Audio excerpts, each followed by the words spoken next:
Hello everyone, welcome to my channel Silva's daily life. আমার এই নতুন ব্লগে তোমাদেরকে জানাই অনেক অনেক ওয়েলকাম আর অনেক অনেক ভালোবাসা।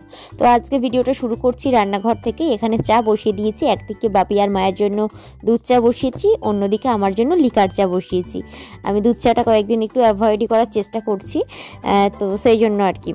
আর তারপরে দেখো খাবার নিয়ে বসে গেছি। মা বাপিকে আগে চাটা দিয়ে দিলাম, তারপর এখানে আমি লিকার চা নিয়েছি, সাথে নিয়ে নিয়েছি একটু মুড়ি। সকালে বিস্কুটটা খাচ্ছি না, আর নিয়ে নিয়েছি খেজুরের কৌটোটা, কারণ কি কয়েকটা খেজুর খাবো সকালবেলা। ডাক্তার তো বলে 10টা করে খেজুর খেতে, কিন্তু 4টে বা 5টা খায়, 10টা করে খাওয়া সম্ভব হয় না। যেহেতু তারা নেই, চা খেতে বসে এতক্ষণ সময় কাটালাম। 8:40 বেজে গেল। 8টার সময় চা নিয়ে বসে গেছি। ফোন ঘাটটা শুরু করে দিলে তো আর খেয়ালই থাকে না। আজকে যেহেতু কাজের তারা নেই, কলেজে যাবো না। আর এইসবে জানালাটা খুললাম, বেশ ঠান্ডা ঠান্ডা হাওয়া ঢুকছে। বেশ কিছু জামা কাপড় ভিজিয়েছি, আজকে একটু কাচাকুচি করবো, সেগুলো করে নিই।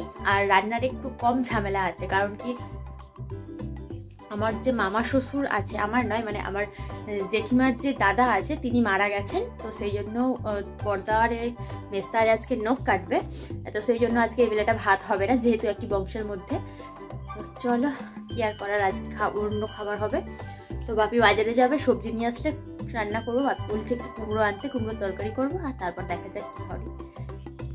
খুব ঠান্ডা লাগছে।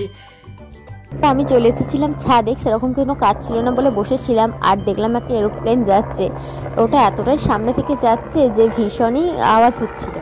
তো সেটাই বুঝতে পারছিলাম যে আমি ক্যামেরাতে চেষ্টা করছিলাম কি ক্যামেরার মধ্যে আসে কিনা। দেখলাম আসছে, একদম ছোট্ট পাখি যেভাবে উড়ে যায় সেরকমভাবে আসছে, তাই ওই মুহূর্তটা একটু ক্যাপচার করলাম। তারপরে দেখো, আজকে আমি বিট আলু ভাজা করেছিলাম, যেহেতু বাড়িতেই আছি, ভাবলাম একটু মুড়ি খাওয়া যাক, সেই জন্য আর কি ভাজাটা করেছিলাম। তো সেটা দিয়ে খেয়ে নিচ্ছি। আর বাপি তো বাজারে গেছে, এখনও আসেনি, আসলে রান্না বসাবো ভেবে নিয়েছি। আজকে যেহেতু শুকনো খাওয়া দাওয়া হবে, তো একবারে স্নান টান করে পুজো টুজো সেরে তারপরে রান্না করতে বসবো।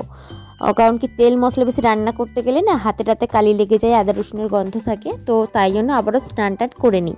আজকে যেহেতু সেরকম কোনো ঝামেলা নেই, সেই জন্য স্নান টান করে নিয়ে তারপরে রান্না করতে বসিয়েছে। আর আজকে দেখো, আমি একটু নানপুরি বানানোর চেষ্টা করেছিলাম, খুব একটা খারাপও হয়নি আবার খুব ভালোও হয়নি, মোটামুটি এসেছিলো আর কি, সেরকম ভাবটা। আর কুমড়ো আলুর তরকারি করেছি, এই দেখতে পাচ্ছ খুবই সফট হয়েছে, একদম ছোট হয়ে যাচ্ছে, মুড়ে যাচ্ছে আর কি। তো আর এখানে কুমড়োর তরকারিটা বানিয়েছি, এটা দিয়েই আজকে খাওয়া হবে দুপুরে। তো এখন বাজে 5:15, দুপুরবেলা 1:30টার সময় খাওয়া দাওয়া করে ঘুমিয়েছি, তারপরেও ঘুম ভাঙেনি। এই 5টা পর্যন্ত ঘুমালাম, ঘুম থেকে উঠেছি। এই যে জামা কাপড়গুলো কেচে মিলেছিলাম, শাশুড়ি মা তুলে এনে রেখেছে। তো চলো দেখো, চেয়ারে কতগুলো জমে পড়ে আছে, এগুলো পড়ে আছে, এগুলো সমস্তগুলো ভাঁজ করে রেখে দিই, তারপরে সন্ধে দেবো। কারণ কি 5:15 হয়ে গেলেও এখনো সন্ধে হয়নি, মনে হচ্ছে একটু বেলাটা বেড়েছে। তো যাই হোক, আর তবে ঠান্ডাটাও ভালোই পড়েছে। পৌষ মাসের তো সংক্রান্তি দিন কিছুদিন পরে, তো ঠান্ডাটা জাঁকিয়ে পড়েছে একেবারে শেষে। ঠান্ডাটা যাওয়ার আগে একটু জানিয়ে যাচ্ছে শীতকাল বলে। তো যাই হোক, চলো এগুলো আমি বুঝি।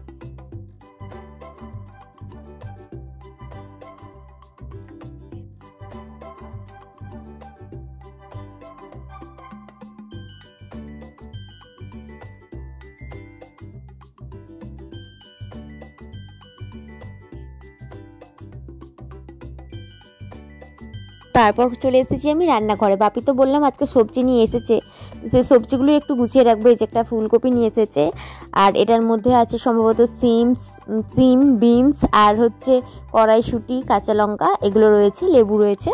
এগুলো সমস্ত ভাবছি ঢেলে ঢেলে গুছিয়ে রাখি। আজকে সন্ধ্যাবেলাটা একটু চাপ কম আছে, তো সেই জন্য আর কি। তো চলো গুছিয়ে রেখে দিই। আজকে রাত্রিতে একটু ভাত বানাবো, শীতকাল যেহেতু সারাক্ষণে হচ্ছে লেপের মধ্যে থাকা হচ্ছে, গরম পোশাক গায়ে দেওয়া হচ্ছে। যদি ভাতটা না খাওয়া হয় তো তাহলে শরীরটাও গরম হয়ে যাবে, সেই জন্য ভাত বসিয়েছি রাত্রিতে।